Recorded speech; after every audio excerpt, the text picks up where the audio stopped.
जा दिन की मोए डरनी लागे, जा दिन की मोए डरनी लागे, ये लज्जा रयक नाही रे संतो, यो सौदा फिर नाही, यो सौदा फिर नाही रे संतो, यो सौदा फिर नाही।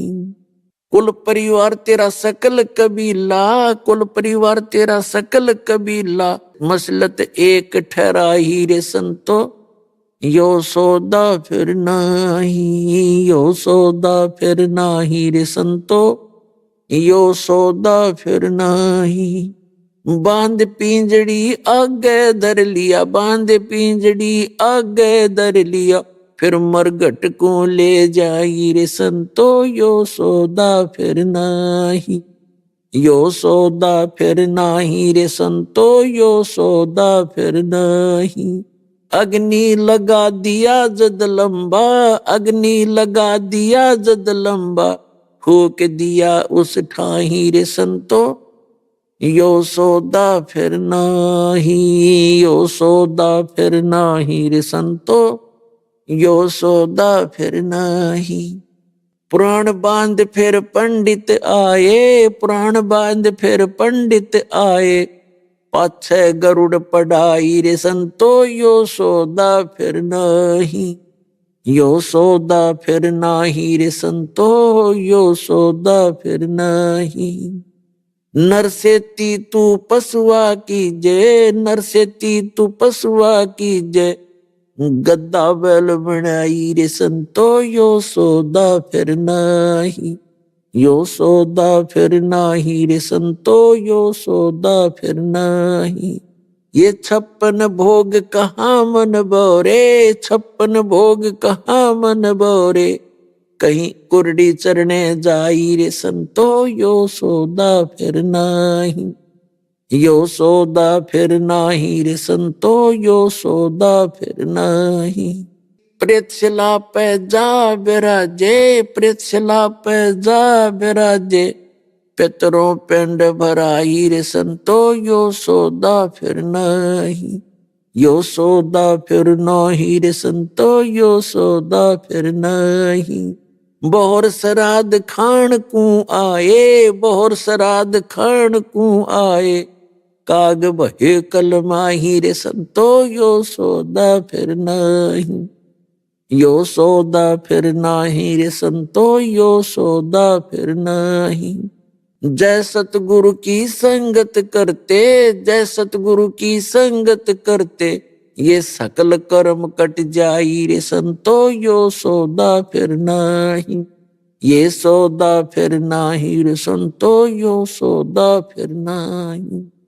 सुरत नृत मन पवन पियाना, सुरत नृत मन पवन पियाना, शब्द शब्द समाई रे संतो, यो सौदा फिर नाही, यो सौदा फिर नाही रे संतो, यो सौदा फिर नाही। गरीबदास गलतान महल में, गरीबदास गलतान महल में, मिले कबीर गोसाई रे संतो, यो सौदा फिर नाही, यो सौदा फिर नाही रे संतो, यो सौदा फिर नहीं। अब परमात्मा ने आके क्या याद दिलाया हमारे को, मनुष्य जीवन का मिलना और पुण्यात्माओं, ये वो भक्ति योग, ये मोक्ष टाइम है, मोक्ष समय, मनुष्य जीवन का मिलना और तत्वदर्शी संत की प्राप्ति, और इस समय में वो जीवन। पुण्यात्माओं, आपको मालूम नहीं, आप तो बच्चे हो, ये दास इस मार्ग का मास्टर है, इस मार्ग का डॉक्टर है। डॉक्टर को पता होता है कि कितना सौभाग्य है इन बच्चों का जो इस हॉस्पिटल में आ गए। ये वो हॉस्पिटल है पुण्यात्माओं, विश्व में एकमात्र, जहां पर जन्म मरण के रोग का कंप्लीट क्योर होता है, कंप्लीट ट्रीटमेंट है। और सभी पुण्यात्माएं इसी रोग से ग्रस्त हैं, इंक्लूडिंग ब्रह्मा विष्णु महेश जी तक, दुर्गा तक, ब्रह्म सरपुरुष तक और पर ब्रह्म अक्षर पुरुष तक इसी जन्म मरण के इस दीर्घ रोग से ग्रस्त है। और सबसे ज्यादा दुख का कारण यही है, जब तक हमारा मोक्ष नहीं होगा तो हम सुखी नहीं हो सकते। और इस सांसारिक सुख को, जिसको हम भौतिक सुख को सुख मानते हैं, परमात्मा ने कहा है झूठे सुख को सुख कहे, यू मान रहा मन मोद, ये सकल सभी नाकाल का, कुछ मुख में कुछ गोद। उसके लिए, इसे बचने के लिए परमात्मा याद दिलाते हैं स्वयं ही। और वो पुण्यात्माओं, जब तक आप इस अध्यात्म ज्ञान से परिचित नहीं होते तब तक आप ये समझ नहीं पाते कि कौन पूर्ण संत है और कौन पूर्ण परमात्मा है। पूर्ण संत और पूर्ण परमात्मा का नुमाइंदा होता है। ये दोनों आपको जब उपलब्ध हो जाते हैं तो आपके पुण्य कर्मों की कोई कमी नहीं। पूर्व जन्म के पुण्य कर्म दो प्रकार के होते हैं। एक तो जिन्होंने पिछले जन्मों में धर्म ज्यादा कर रखा हो, भक्ति पुण्य जो होते हैं, भक्ति के जो शुभ कर्म जिनको कहते हैं, दो प्रकार के होते हैं। एक तो जिसने पूर्व जन्म में बहुत ज्यादा धर्म कर रखा है, दान धर्म कर रखे और भक्ति भी कर रखी है, और एक ने भक्ति भी कर रखी है लेकिन पुण्य ना बने पिछले जन्मों में, तो आज एक तो सेठ बना हुआ है, गाड़ियों में चलता है, और उसको भी ये भक्ति प्राप्त होगी, सतलोक आश्रम बरवाला जिला हिसार हरियाणा वाली। और साथ में एक बिल्कुल गरीब मजदूर व्यक्ति है और उसको भी यहां शरण मिल गई। तो उनके जो भक्ति सतर के यानी पिछले जन्म के जो नाम की कमाई, तो दोनों की एक जैसी है। सिर्फ केवल अंतर है उस पिछले जन्म के किए हुए धर्म, दान धर्म का वो कमी। तो वो कमी आनी नहीं करती प्राणी, वो है तो कोई दिक्कत नहीं, ना है तो भी कोई आवश्यकता नहीं। और वो जिसके पास पूर्व जन्म की दोनों अच्छी कमाई थी, यानी धर्म वाली भी और मंत्र जाप वाली भी, वो हानि पा सकता था। क्योंकि जिसके पास ये भौतिक सुविधाएं हैं ये परमात्मा से दूर करती हैं, उसके लिए तो वो हानिकारक हो सकती थी। लेकिन जिसके पास ये पूर्व जन्म के पुण्य नहीं थे उसको तो कष्ट ही कष्ट आने थे, जो संसारी कष्ट हम मानते। तो उन कष्टों के आने से फिर वो कोशिश करता है कहीं मुझे धन मिले ताकि मैं सुखी हूं। तो उस धन की प्राप्ति के लिए वो परमात्मा की ही तड़प में निकल जाता है, तो वो सतमार्ग पर शीघ्र आ जाता है, क्योंकि वो भटक रहा होता है धन के लिए। और जिसके पास सारी सुविधाएं हैं भौतिक, वो ट्राई नहीं करता, वो सिर में दर्द नहीं करता ज्यादा, ठीक है मौज माच रही है, भगवान ने फिर देख लेंगे, या उसके अंदर भी प्रेरणा परमात्मा की रहती है और फिर घर पर ही जंतर मंतर करता रहता किसी से सुन सुना के, तो उसका दुर्भाग्य हो सकता था। लेकिन दोनों का ही पुण्य है, पुण्य भागी हैं जो दोनों, गरीब भी और वो अमीर भी यहां आ गए।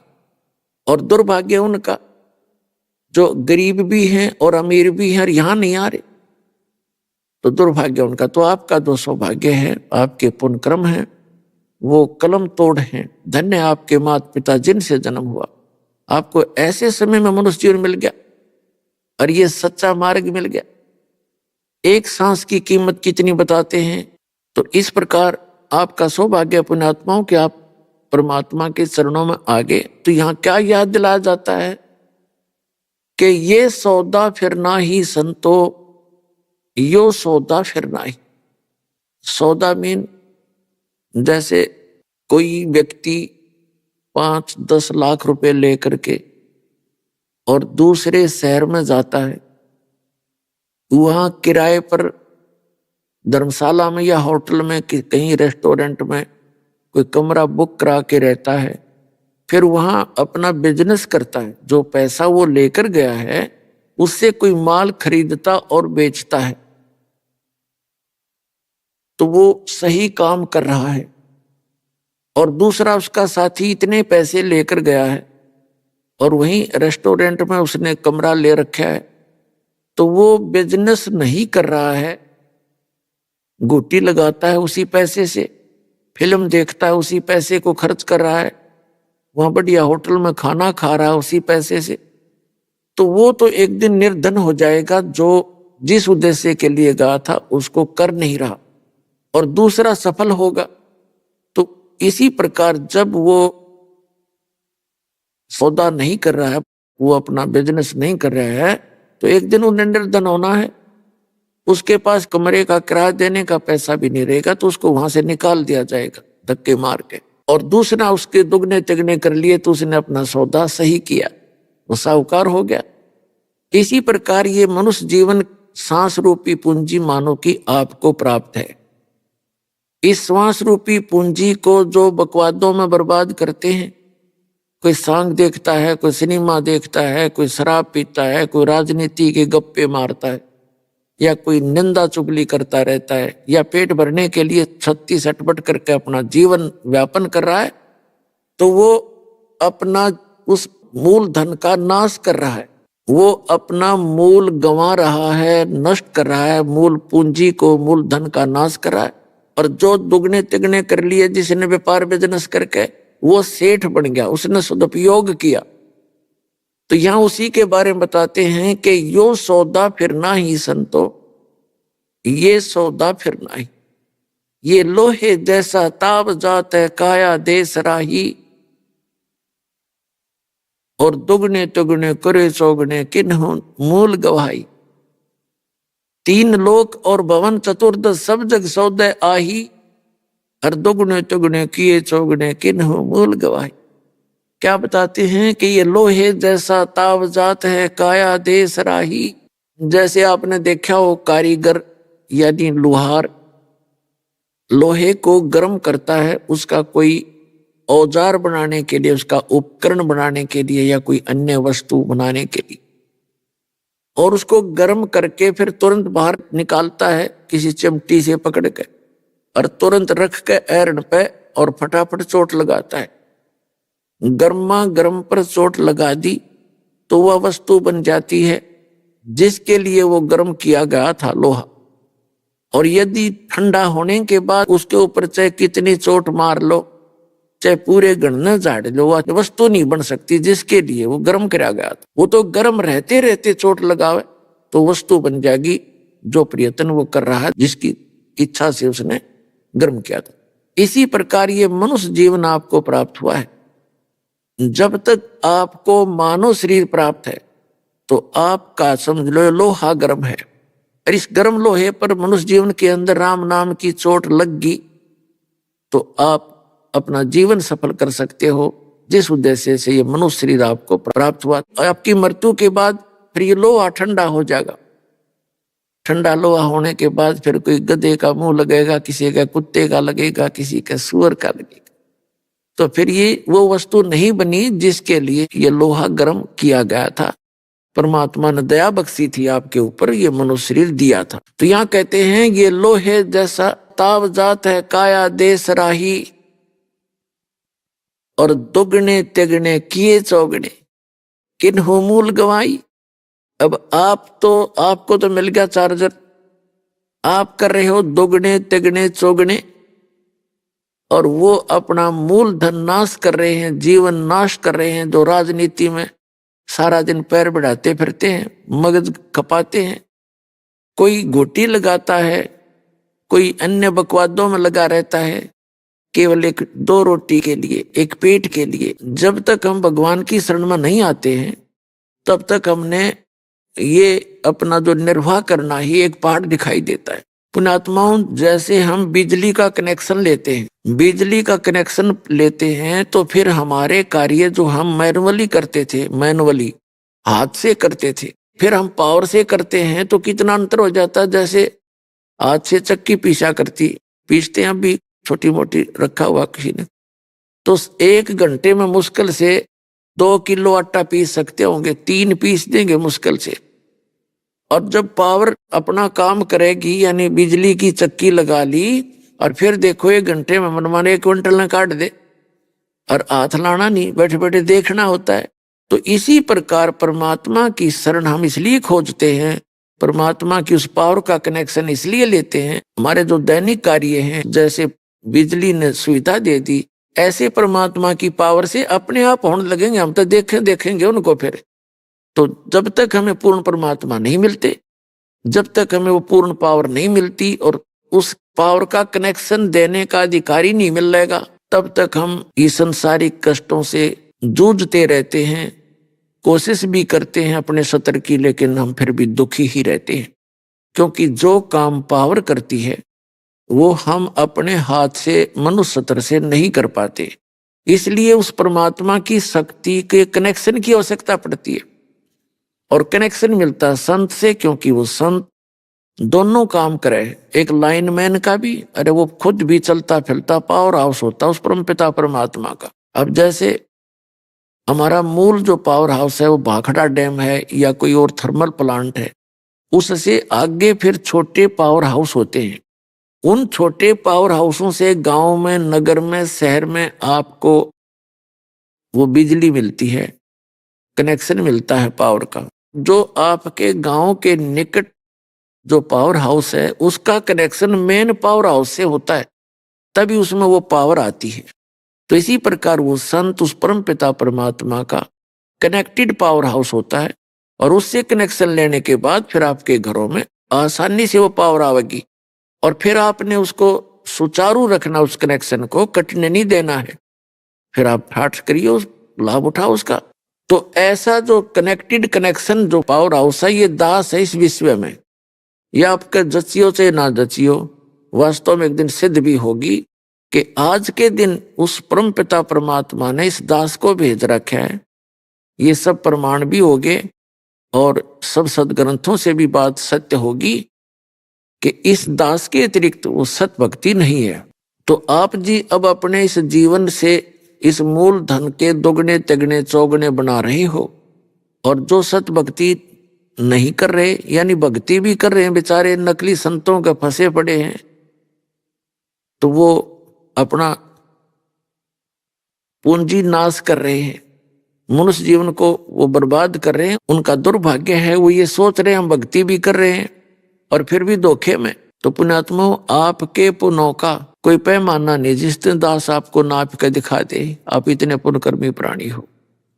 और थोड़ी सी कृपा ये करना कि डगमग ना होना। कबीर साहब कहते हैं, द्वार धनी के पड़ा रहे, धक्के धनी के खावे, और 100 काल झकझोल ही पर द्वार छोड़ नहीं जावे।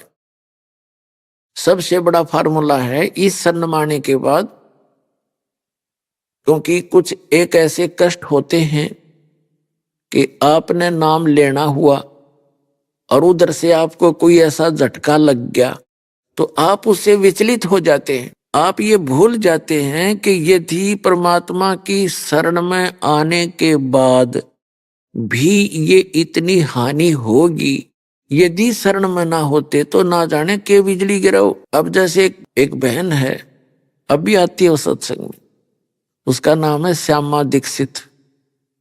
वैसे तो ऐसी घटनाएं बहुतों के साथ घटी हैं, लेकिन एक आधा कोई विशेष प्रमाण है जो हमेशा याद रहता है और वो अधिक सटीक होता है।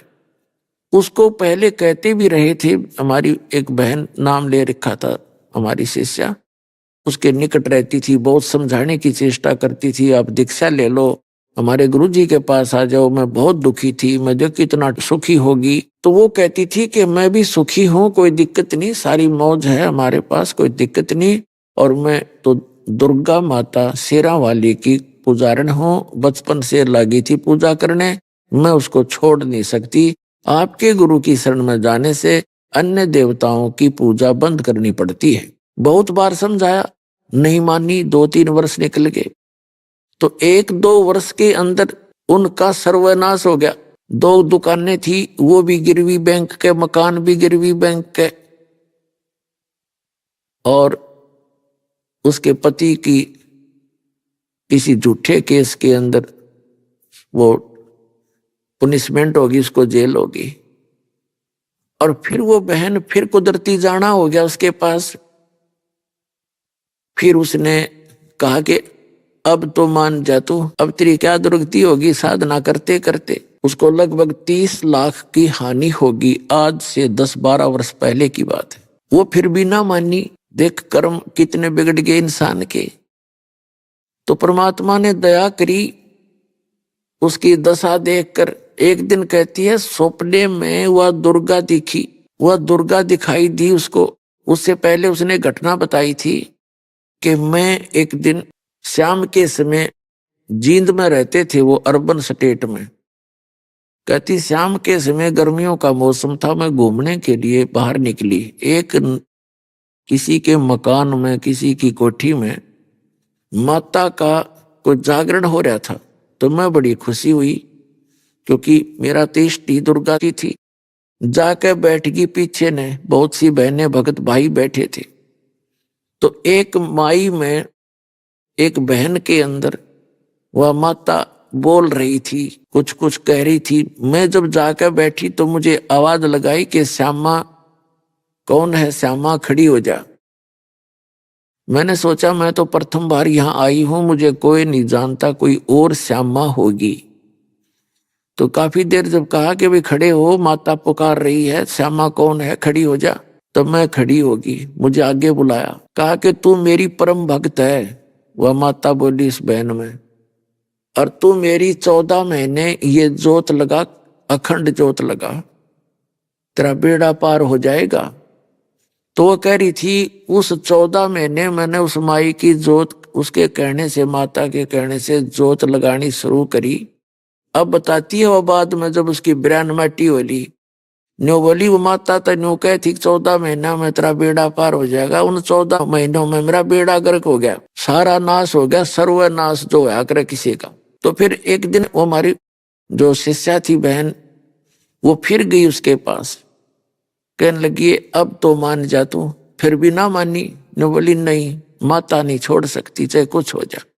अब परमात्मा ने दया करी, वो दुर्गा दिखाई दी उसको स्वप्न में, और कहने लगी श्यामा तेरा जो कष्ट था प्रारब्ध में लिखा हुआ था तेरे किस्मत में, इसको काटना मेरे बस की बात नहीं थी, और तू वहां चली जा। इस दास का नाम लेकर कहा कि वो कबीर परमात्मा के परम संत हैं, और कबीर परमात्मा तेरा दुख निवारण कर सकता है, तू तेरी जान बच सकती है, तू पुनः स्वस्थ हो सकती है, सारा काम तेरा ठीक हो सकता है। अगले दिन वो उस बहन को ढूंढती फिरे जो उसको बार बार कहा करती थी।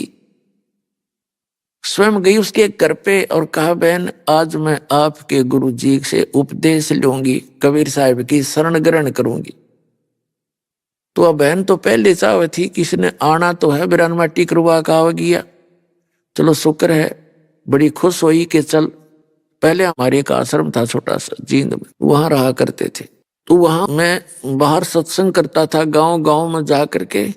तो कभी सत्संग ना होते तो वहां जाता था, या संडे को सत्संग करता था, उस संडे के दिन वहां आश्रम में जाता था, बाकी समय बाहर ही सत्संग करता रहता था। मैंने जिस दिन जाना था उस दिन मैं नहीं जा पाया आश्रम में, कोई और काम हो गया मेरे को सत्संग का।